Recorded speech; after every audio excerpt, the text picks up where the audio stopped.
வாழ்க சத்குரு. ரிஷபலக்னம் பார்த்தீங்கன்னா காலபுருஷன் ஜாதகத்தில் 2ஆம் இடம். இந்த 2ஆம் இடம் என்ன இடம் அப்படின்னு பார்த்தீங்கன்னா தனத்துக்குரியவன், ஐஸ்வர்யத்துக்குரியவன், ஃபேமிலி லைஃபுக்குரியவன், உங்களோட ஃப்ரெண்ட்ஷிப்புக்கு கூடியவன், உங்களோட அமைப்பு, வாழ்க்கை அமைப்பு எந்த அளவுக்கு டீப்பாக இருக்குமோ அதுக்குரியவன். இந்த சுக்கிரன் அழகு கூடியவன், கவிதைக்கு கூடியவன், நல்ல சிந்தனைக்கு கூடியவன். இந்த லக்னத்தில் பிறந்தவர்கள் நல்ல புத்திசாலியாக இருப்பார்கள். இவங்களோட தாயாருக்கு பார்த்திங்கன்னா நல்ல பராக்கிரமம் இருக்கும். ஒரு ஆம்பளை மாதிரி இந்த வீட்டை நிர்வாகம் பண்ணுவாள். தாய்க்கு அந்த ஆற்றல் பகவான் கொடுத்துருப்பார். அதே நேரத்தில் தந்தையோட சுபாவம் எப்படி இருக்குன்னா, முதல் கர்மத்தை செய், ஹார்ட் ஒர்க் இஸ் பிரதானம்னு சொல்லுவா. ஹார்ட் ஒர்க் நீ பண்ணினா வாழ்க்கையில் சுகம் தானாகவே தேடி வரும்.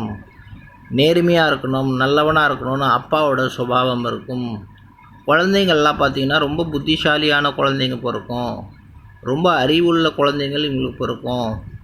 ரிஷப லக்னகாரங்கள் பொதுவாகவே ரொம்ப அழகாக இருப்பார்கள். அவங்க முடியிலேருந்து கால் நகம் வரைக்கும் பார்த்திங்கன்னா அழகு பொக்கிஷம் பகவான் அவங்களுக்கு கொடுத்துருப்பான். எல்லா விதமான அழகான அங்கங்கள் பெற்று நல்ல ஸ்பீச், நல்ல கோல்டன் டங் கூட பேசுவார்கள். எல்லா விதமான நல்ல ஃப்ரெண்ட்ஸ் அவங்கக்கிட்ட இருப்பார்கள். அவங்க ரொம்ப அழகாக இருக்கிறதுனால பொதுவாகவே அவங்கள பார்த்து நிறைய பேர் பொறாமைப்படுவார்கள். அவங்களோட அழகையும் அவங்களோட பர்சனாலிட்டி அவங்க ரொம்ப எக்ஸ்போஸ் பண்ணக்கூடாது. நார்மலாகவே அவங்க எல்லார்கிட்ட இருந்தீங்கன்னா அவங்களுக்கு நல்லது. ஏன்னா உலகம் பொறாமையும் பித்தளை ஆட்டமும் கூடியது. நம்மளோட விஷயங்களை நம்ம தெரிஞ்சுக்கிட்டு நம்ம கொஞ்சம் அமிக்கபுளாக இருந்தோன்னா அது நம்மளுக்கு தான் நல்லது. நம்ம கொஞ்சம் சாவதானாக இருந்தோன்னா நம்மளுக்கு நல்லது. இது நம்மளோட புத்திசாலித்தனம் சொல்லுது. ஸோ அதனால் என்ன சொல்ல வரோன்னா, எல்லா விதத்துலேயும் கர்ம யோகிகளாக இருப்பார்கள்.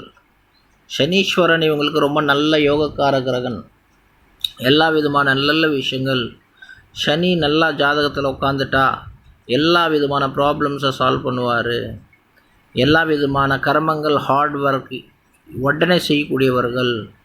எல்லா விஷயத்துலேயும் நம்பர் 1 இருப்பார்கள். பணம் சம்பாதிக்கிறது இவங்கள லைஃப் குறிக்கோளாக இருக்கும்.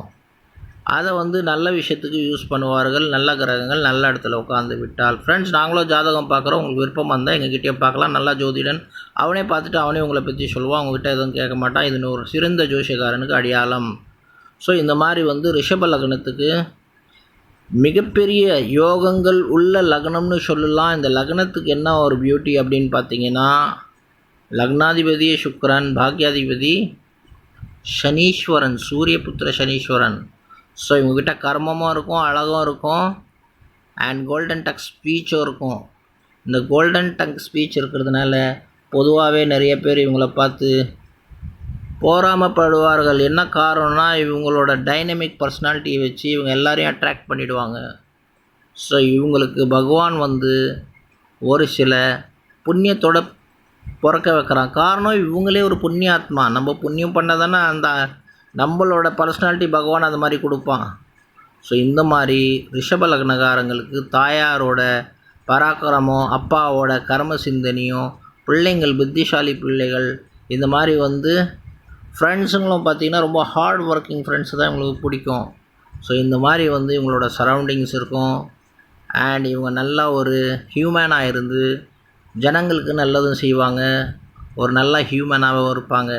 கிரகங்கள் நல்ல இடத்துல உட்காந்துட்டா இது பொதுவான பலன். எதுக்கு? ரிஷப லக்னத்துக்கு. ஒரு ஜாதகனுக்கு எப்படி இருக்குது அது பர்டிகுலராக நம்ம ஆராயணும் ஃப்ரெண்ட்ஸ். பட் இந்த லக்னம் ரொம்ப நல்ல லக்னம். வாழ்க சத்குரு.